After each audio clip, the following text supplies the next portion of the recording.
और जी आप कह रहे हैं कि आपको आध्यात्मिक जगहों पे जाने की लालसा रहती है, किंतु जाने पर भी मन अधूरा सा इसलिए हो जाता है कि वो जो प्रसन्नता है उसी समय तक बनी रहती है, शांति, बट जब बाहर निकलती हूँ या उस स्थान से बाहर होती हूँ तो फिर वैसे के तो वैसा वही, मन। हाँ, तो जो शब्द सुनकर शांति मिली थी उन्हीं शब्दों का बार बार मनन करे तो शांति स्थायी होने लगेगी। और सबसे बढ़िया बात है नाम जप। अगर नाम जप नहीं है तो आप किसी शब्द को ज्यादा देर टिका नहीं सकते। भागवतिक शब्दों को, जैसे आप सत्संग सुन रहे हैं तो बाहर निकलते ही सब खत्म, नया सिस्टम चालू हो जाएगा।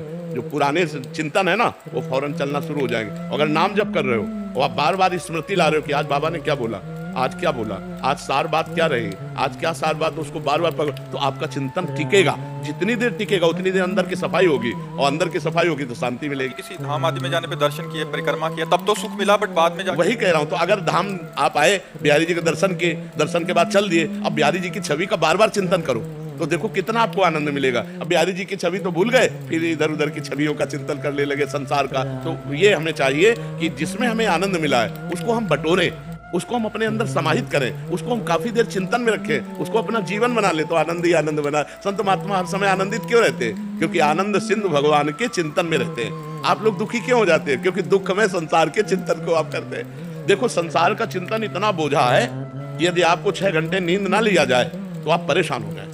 तो 6 घंटे नींद में होता क्या है?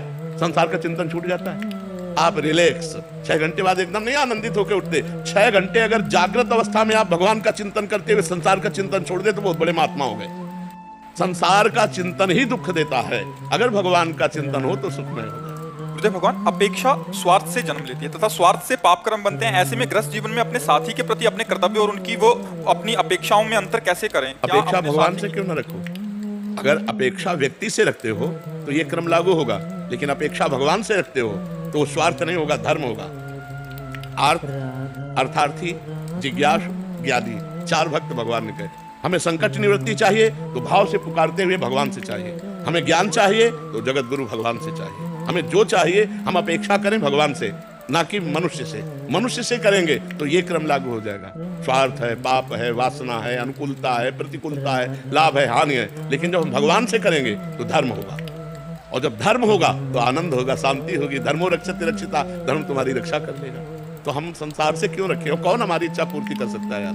कौन पूरी कर सकता है? हमें तो ऐसा कोई लगता ही नहीं विश्व में कि हमारी इच्छा पूर्ति कर सकता है। कोई नहीं लगता। कैसे पूरी कर देगा? क्योंकि वो इच्छाओं वाला है, वो खुद इच्छा वाला है, वो एक सीमित धरा वाला है, और मेरी इच्छाओं की पूर्ति असीम है। तो असीम और वही पूरा कर सकता है जिसकी इच्छा नहीं है। हमारी इच्छाओं की पूर्ति क्यों? अब जैसे हम चाह रहे हैं और आप चाह रहे हो, और हमारी चाह आपके चाह के विरोध में है तो कैसे पूरी होगी?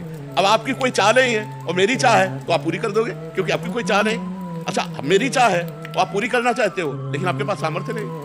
हर समस्या आएला तो कोई व्यक्ति ऐसा नहीं है जो हमारी चाहों को पूरी कर दे। वो एकमात्र भगवान जो अचाह है और सर्व सामर्थ्यशाली है, वही हमारी चाहों को पूरी कर सकता है। इसलिए भाई जुड़ो, भगवान से जुड़ो, नाम जप करो, सत्संग करो, शास्त्र स्वाध्याय करो, धर्म से चलो, तभी आनंद की प्राप्ति होगी। और मनुष्य जीवन बड़ा दुर्लभ और बड़ा खतरनाक है। पानी का बुलबुला कब फूट जाए, ऐसे मनुष्य जीवन कब छूट जाए कुछ पता नहीं, पक्का समझो। इसलिए बहुत जल्दी जल्दी नाम जप करो, राधा राधा राधा राधा राधा। हमारी एक भी श्वास खाली न जाए। तो कलयुग बढ़ता जा रहा है। 4,32,000 वर्ष में अभी 5,000 के ऊपर कुछ वर्ष हुए हैं, और हालत ये है पति पत्नी में विश्वास नहीं रह गया, कोई संबंधों में मिठास नहीं रह गई। छोटी सी छोटी जमीन या छोटे से अंश के लिए भाई भाई को मार डाल रहा है, भ्रातृ भाव नहीं रह गया। अभी तो 5,000 वर्ष हुए हैं, 4,32,000 वर्ष है, हाहाकार मच जाएगा। इसलिए नाम जप करो, जितना नाम जप करो ऐसा करो कि अब दोबारा इस कलिकाल में जन्म ना हो, ऐसे मलिन काल में जन्म ना हो। सतयुग त्रेता द्वापर में जन्म हो तो अलग बात है, अब मलिनता बढ़ती चली जाएगी। देखो 40 वर्ष पहले हमने गर्लफ्रेंड बॉयफ्रेंड नहीं देखा, ये सिस्टम नहीं था। अब देखो कैसा गंदा सिस्टम चल गया है। तो हमें लगता है ऐसा भजन कर लिया जाए कि आगे हर आदमी शराब पीने लगा है, हर आदमी मतलब गलत आचरणों में। अच्छा, आप गलत आचरण करके हमें भिक्षा देंगे तो हमारी बुद्धि क्या होगी? तो अब बड़ा मतलब लगता है कि कहाँ खाए। तो इसीलिए भगवान के भरोसे हो गए कि जो दे दोगे उसी से खा लेंगे, जैसे चलेंगे। जो भगवान दे दिए, और भगवान खुद दे रहे, भगवान सबको देते हैं, ऐसे भगवान दे रहे।